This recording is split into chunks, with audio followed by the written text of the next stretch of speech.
বাংলার জনপ্রিয় সিরিয়ালগুলির মধ্যে অন্যতম নিমফুলের মধু। একসময় টিআরপিতেও টপার ছিল। বেশ কয়েক মাস হলো ড্রয়িং রুম থেকে বিদায় নিয়েছে ধারাবাহিকটি। তারপর রুবেল দাস জি বাংলার তুই আমার হিরোতে ফিরলেও এখনও ফেরেননি গল্পের নায়িকা পল্লবী শর্মা।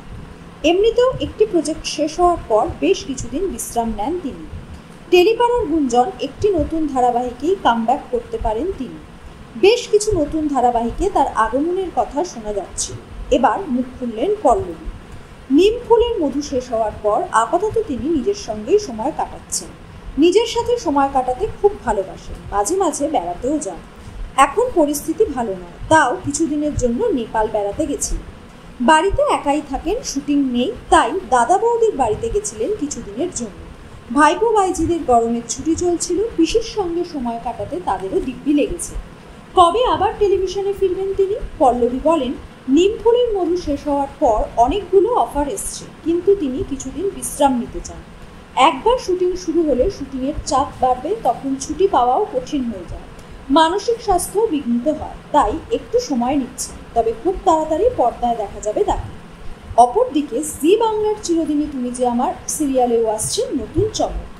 আর্যর বাড়িতে গিয়ে চিঠিতে রাজনন্দিনীর একটি সই অপর্ণা দেখে চমকে ওঠে। তার পূর্বজন্মের কিছু স্মৃতি মনে ভেসে ওঠে। রাজনন্দিনী আর্যর প্রথম পক্ষের স্ত্রী। সিরিয়াল শুরু হওয়ার সময় চর্চা ছিল আর্যই রাজনন্দিনীকে খুন করেছিল, কিন্তু এখন শোনা যাচ্ছে রাজনন্দিনীকে মেরেছিল মেঘরাজ, তাই তার জেলও হয়েছে। এখন দেখা যাক আসল ঘটনা কবে সামনে আসে। জিয়ের প্রতিপক্ষ চ্যানেল স্টার জলসাও কোনো কিছুতেই পিছিয়ে নেই। আসছে ঐতিহাসিক সিরিয়াল রানী ভবানী। বিগ বাজেটের প্রজেক্ট। 7 জুলাই থেকে সন্ধ্যে 8:30টায় দেখা যাবে সিরিয়ালটি। তার জন্য কপাল পূর্ণ গৃহপ্রবেশে। সন্ধ্যে 8:30টায় জলসায় দেখা যেত গৃহপ্রবেশ।